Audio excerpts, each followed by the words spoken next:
اعوذ باللہ من الشیطان الرجیم، بسم اللہ الرحمن الرحیم۔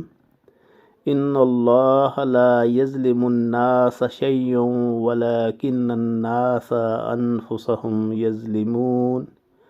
یہ یقینی بات ہے کہ اللہ لوگوں پر کچھ ظلم نہیں کرتا، لیکن لوگ خود ہی اپنی جانوں پر ظلم کرتے ہیں۔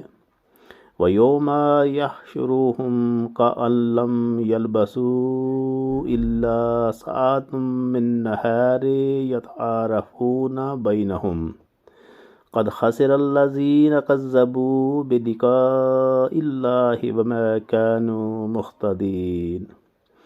اور ان کو وہ دن یاد دلائیے جس میں اللہ ان کو جمع کرے گا کہ گویا وہ دنیا میں سارے دن کی ایک آدھ گھڑی رہے ہوں گے اور آپس میں ایک دوسرے کو پہچاننے کو کھڑے ہوں۔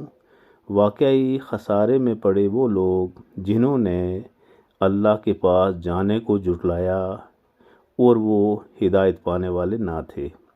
سورہ یونس، سورہ نمبر 10، پارہ نمبر 11، آیت نمبر 44 and 45۔ صدق اللہ العظیم۔